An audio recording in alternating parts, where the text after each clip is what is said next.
नमस्कार, मैं अशोक कुमार पांडे और स्वागत है आपका टीसीएच पर। चुनाव लोकतंत्र में बिल्कुल नॉर्मल सी चीज होते हैं। हर 5 साल पे चुनाव होते हैं, सरकारें बदलती हैं। आजादी के बाद से हम यही देखते रहे हैं, बहुत सारी सरकारें आई गईं। ये सारा कुछ बहुत सामान्य सा है। डेमोक्रेसी में इलेक्शन जो है वो बिल्कुल नॉर्मल सी चीज है। लेकिन हमारे नरेंद्र मोदी जी ने इन इलेक्शंस को वो बना दिया है जो शायद कभी बाबा साहब अंबेडकर ने या हमारे लोकतंत्र को बनाने वालों ने, हमारे संविधान बनाने वालों ने, जवाहरलाल नेहरू ने, डॉक्टर राजेंद्र प्रसाद ने, मौलाना आजाद ने, इन सारे लोगों ने कभी सोचा भी नहीं होगा। असल में पहला राउंड जो इलेक्शन का हुआ उसके बाद ही रुझान आने लगे थे। पश्चिमी उत्तर प्रदेश आप जानते हैं, मुजफ्फरपुर में दंगे हुए थे और उन दंगों के बाद वहां पर पोलराइजेशन जबरदस्त हुआ था। भारतीय जनता पार्टी ने लगातार वहां पर शानदार सीटें जीती थी। 8 सीटों पर चुनाव था इस बार। लेकिन जिस तरह का चुनाव हुआ उसकी उम्मीद शायद भारतीय जनता पार्टी को नहीं थी। ठाकरों की नाराजगी, ये सब तो हल्ला हो ही रहा था। लेकिन इलेक्शन के बाद पता चला कि हिंदुओं ने मुसलमानों को वोट दिए हैं, मुसलमानों ने हिंदुओं को वोट दिए हैं। तो जिस तरह का पोलराइजेशन होता था उस तरह का पोलराइजेशन इस बार नहीं हो पाया। और ये सारा कुछ तुरंत बाद में निकल के आने लगा था। तमाम सारे पत्रकारों ने लिखा, दूसरे लोगों ने लिखा, और इसके बाद से भारतीय जनता पार्टी के अंदर ऐसा लगता है कि एक तरह की बेचैनी पैदा हुई है। क्योंकि अगर ध्रुवीकरण नहीं होगा तो विकास तो कुछ हुआ नहीं है, रोजगार दिया नहीं गया है, कुछ भी ऐसा नहीं काम किया गया है जिस काम पर वोट मांगा जा सके। वोट मांगने के लिए 370 है, राम मंदिर है, यही सारा कुछ है। लेकिन भारतीय जनता पार्टी के जो ट्रॉल्स हैं, भारतीय जनता पार्टी के जो कट्टर वाले समर्थक हैं, उनकी भी चिंता दिखनी शुरू हो गई थी। मैंने अपने ट्विटर हैंडल पे पोस्ट किया था, एक साहब जो उनके हैं उन्होंने बाकायदा मोदी जी से कहा था, मोदी जी से अपील की थी कि चुनाव को गरमाइए। यही नहीं, सुधीर चौधरी जो भारतीय जनता पार्टी के लिए अपने एकदम नतमस्तक समर्थन के लिए जाने जाते हैं, उनका भी एक लंबा ट्वीट आया था।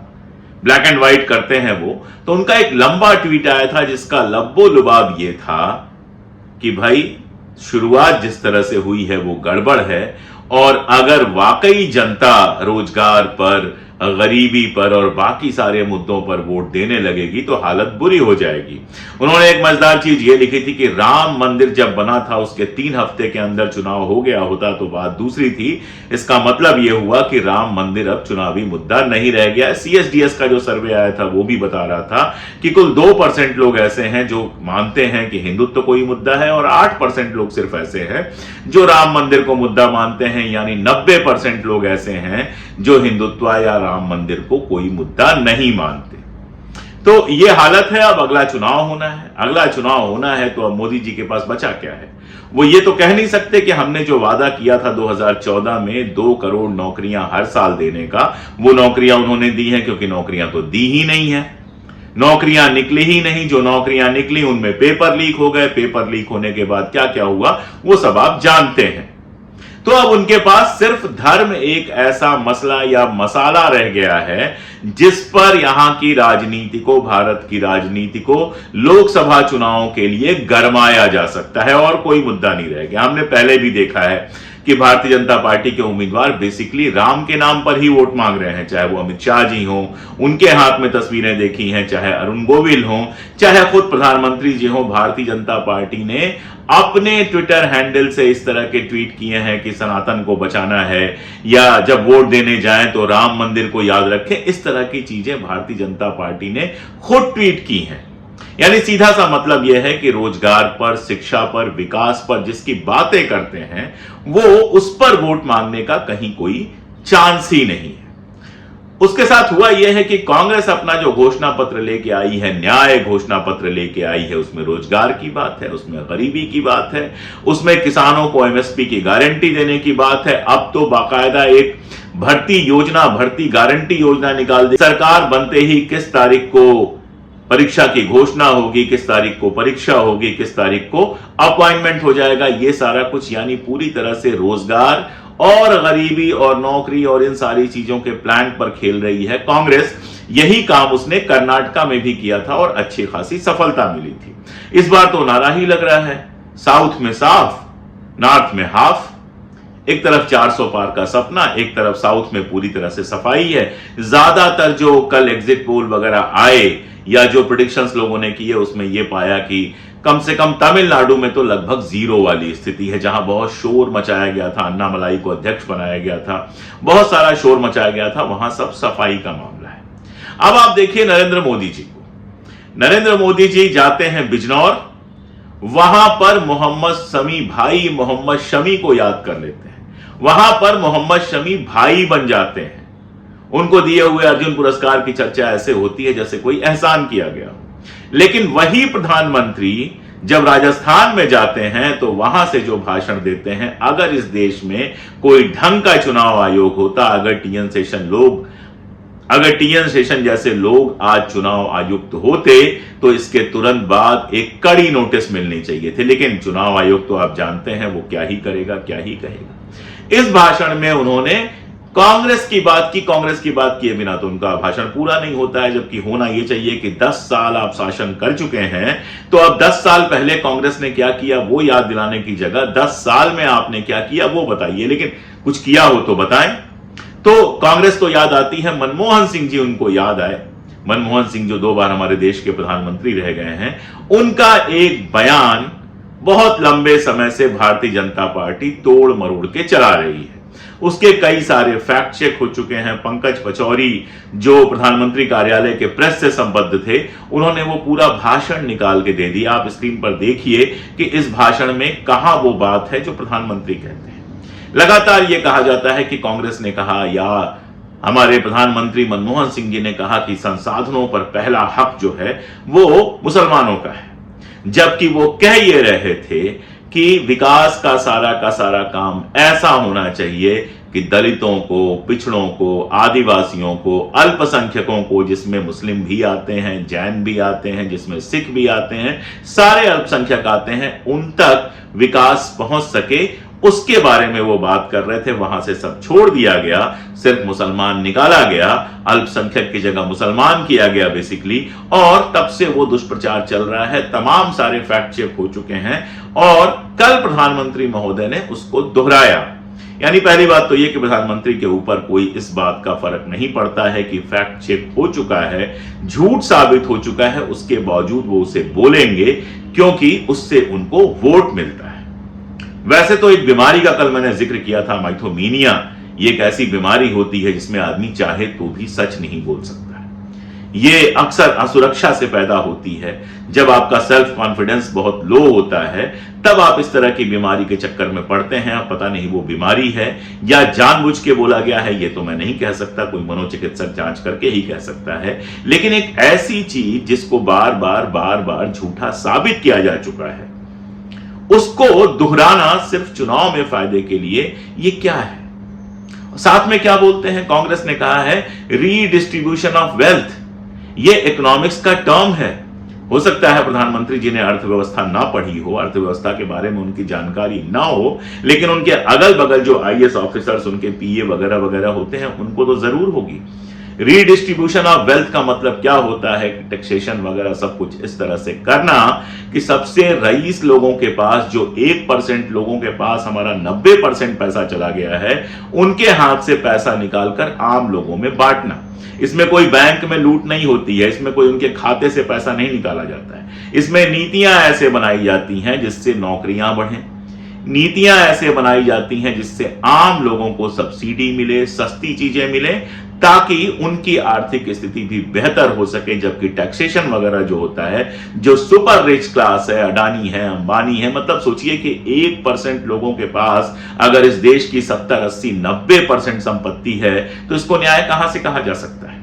लेकिन प्रधानमंत्री जी ने इस रीडिस्ट्रीब्यूशन ऑफ वेल्थ को ऐसे बता दिया कि हिंदुओं से पैसा छीनकर मुसलमानों को दिया जाएगा। मतलब इस हद तक क्या कहा जाए, इस हद तक जब प्रधानमंत्री जाएंगे तो बहुत स्वाभाविक है कि लोगों को कौन याद आया? लोगों को मणिशंकर अय्यर जी याद आए। आपको याद है मणिशंकर अय्यर जी ने एक बयान दिया था और उस बयान के बाद कांग्रेस ने भी उनको सस्पेंड कर दिया था। मैं भी नहीं मानता कि इस तरह के शब्दों का प्रयोग करना चाहिए, लेकिन कल ट्विटराटी पे, सोशल मीडिया पे अचानक लोगों को मणिशंकर अय्यर याद आने लगे। लगातार इस तरह के ट्वीट आने लगे जिसमें कहा जाने लगा कि मणिशंकर अय्यर सही कह रहे थे। अब मणिशंकर अय्यर सही कह रहे थे गलत कह रहे थे उसमें मैं नहीं पढ़ूंगा, लेकिन एक बात तो है कि प्रधानमंत्री से इतनी उम्मीद की जाती है कि भाषा के इस स्तर पर ना गिरे। बताइए, मंगलसूत्र का प्रयोग कर रहे हैं वो कि मां बहनों के मंगलसूत्र पर कांग्रेस की नजर है। क्या मतलब है? दुनिया की कोई सरकार क्या मां बहनों के मंगलसूत्र पर नजर रखती है? कांग्रेस के बारे में आप बात करेंगे, 1962 में युद्ध चल रहा था, भारत नया नया आजाद हुआ था, बहुत पैसे नहीं थे, अपील की गई कि अपना सोना चांदी जो आपके पास है वो दीजिए, गहने दीजिए। इंदिरा गांधी ने अपने सारे गहने सरकार को दान कर दिए थे ताकि युद्ध में उपयोग किए जा सके। आज आप कह रहे हैं कि कांग्रेस जो है वो मंगलसूत्र पे नजर रख रही है। अरे, मंगलसूत्र बेचने की खबरें तो तब आई थी जब इस देश में कोविड की तबाही थी और आप उसको रोक नहीं पा रहे थे। आप तालियां बजवा रहे थे, आप थालियां बजवा रहे थे, आप दिए जलवा रहे थे, और हालत यह थी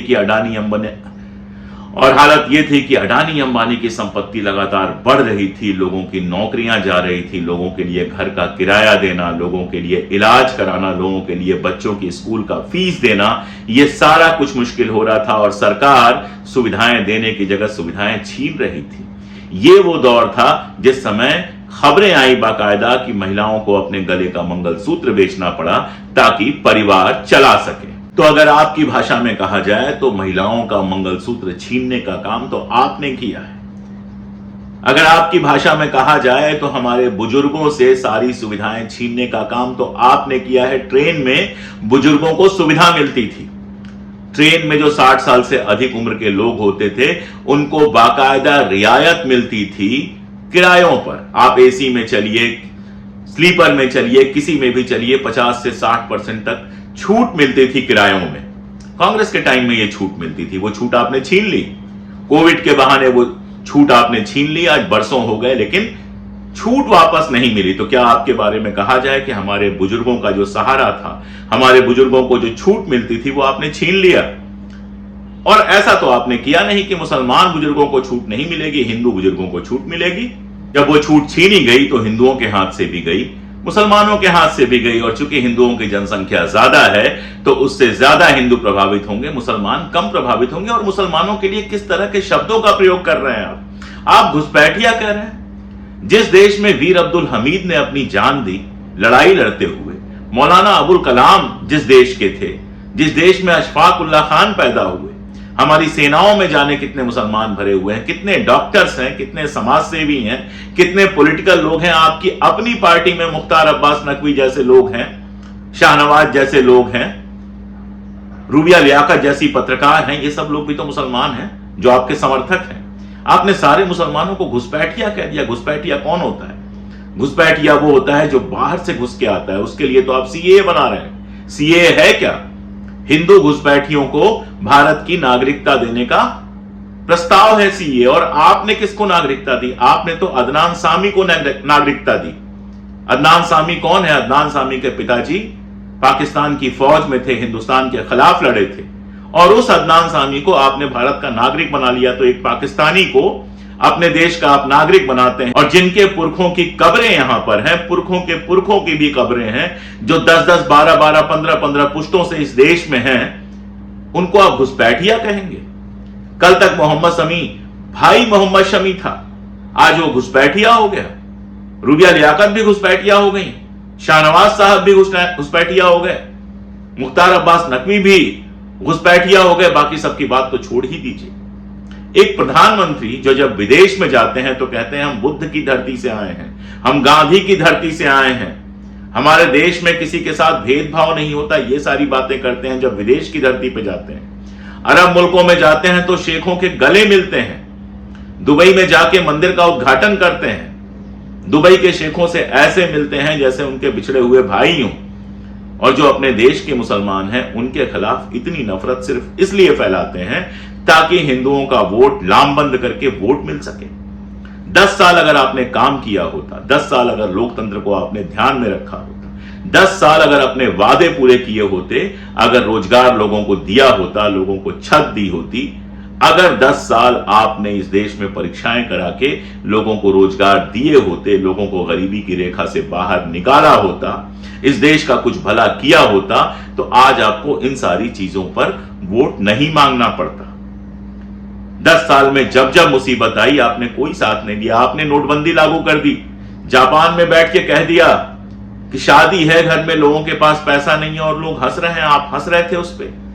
कभी सोचा है आपका अगर परिवार होता और आपने परिवार में किसी बेटी की शादी की होती तो आपको पता चलता कि बेटी की शादी हो रही है और अगर घर में पैसे नहीं हैं तो बाप के दिल पे क्या गुजरती। लेकिन आप तो उस पर हंस रहे थे। आपने कोविड के टाइम में लॉकडाउन कर दिए, सारा कुछ कर दिया, न लोगों के खाने की व्यवस्था की, न लोगों के पीने की व्यवस्था की। हालत यह कि मजदूरों को हमने पैदल चल के अपने घर जाते हुए देखा। गंगा किनारे बालू में लोगों ने लाशें दबा दी, अस्पतालों में इलाज नहीं मिला, क्या क्या नहीं हुआ सब तो इस देश ने देखा है। आपने उस समय कोई इंटरवीन नहीं किया। इतने का पैकेज दिया, उतने का पैकेज दिया, वो सारा पैकेज कहां गया किसी को नहीं पता है। और यही वजह है कि आज आपको फिर से मुसलमानों से नफरत फैलानी पड़ रही है। लेकिन मुझे आपसे तो क्या कहना है, आप तो मेरी बात कहां सुनेंगे। मुझे जनता से कहना है इन चक्करों में पड़ने की जरूरत नहीं है। आप जनता हैं, आप कोई पार्टी नहीं है। ना आपको कांग्रेस से कोई लेना देना है, ना आपको भारतीय जनता पार्टी से लेना देना है, ना किसी भी पार्टी से लेना देना है। आप जनता हैं, आपको अपने अधिकार की बात करनी चाहिए। मैं एक छोटी सी क्रोनोलॉजी आपको बता देता हूं, बहुत सिंपल सी क्रोनोलॉजी। अगर शिक्षा सस्ती होगी तो आप अपने बच्चों को पढ़ा सकेंगे। अगर बच्चे अच्छे से पढ़ लिख सकेंगे और सरकार रोजगार देगी तो बच्चों को नौकरियां अच्छी मिल जाएंगी, रोजगार अच्छे मिलेंगे। और अगर अच्छे रोजगार मिलेंगे तो वो 4 पैसे कमा सकेंगे। और अगर इलेक्टोरल बॉन्ड जैसे घोटाले नहीं होंगे, सरकारी लूट नहीं होगी, तो उस 4 पैसे में से 2 पैसे बचा सकेंगे। और अगर 2 पैसे बचा सकेंगे तो मंगलसूत्र खरीदना होगा, मंगलसूत्र खरीद लेंगे, कार खरीदना होगा, कार खरीद लेंगे, घर खरीदना होगा, घर खरीद लेंगे, 5 किलो राशन की लाइन में नहीं लगेंगे। इसलिए आपको उसी मुद्दे पर वोट करना है, उसी मुद्दे की बात करना है जो आपकी जिंदगी से जुड़ा हुआ मुद्दा है। रोजगार, गरीबी, शिक्षा, चिकित्सा, लोगों को सुविधाएं। आपको सवाल पूछना है कि सारी सुविधाएं अंबानी अडानी को क्यों? अंबानी के लड़के की शादी हो तो डिफेंस एयरपोर्ट को आप पब्लिक एयरपोर्ट में बदल दो, सारी सुविधाएं दे दो। और आम जनता के यहां शादी हो तो आप कहो पैसे नहीं है, घर में शादी है और हंस दो। ये कौन सा राज होता है? इसीलिए रीडिस्ट्रीब्यूशन ऑफ वेल्थ की जरूरत है। इसमें हिंदू मुसलमान नहीं है, इसमें है कि उन थोड़े से लोगों के पास जो इतना सारा पैसा, इतने सारे संसाधन इकट्ठा हो गए हैं, उनसे निकलवा कर टैक्स के रूप में, इन्वेस्टमेंट के रूप में, बाकी रूपों में निकलवा कर आम जनता तक सुविधाएं पहुंचाना, ताकि उसको 2 जून की रोटी मिल सके, सर पे छत मिल सके। किसी भी चुनाव में यही मुद्दा होना चाहिए, यही सबसे बड़ा मुद्दा होना चाहिए कि आखिर जनता के हित में क्या है। और जो जनता के हित में है, अगर जनता वही चुनेगी तभी लोकतंत्र चलेगा, वरना आपकी तबाही होती रहेगी और शासक हंसते रहेंगे। चुनाव आपके हाथ में है कि आपको क्या चुनना है और क्या मना कर देना है। बहुत शुक्रिया।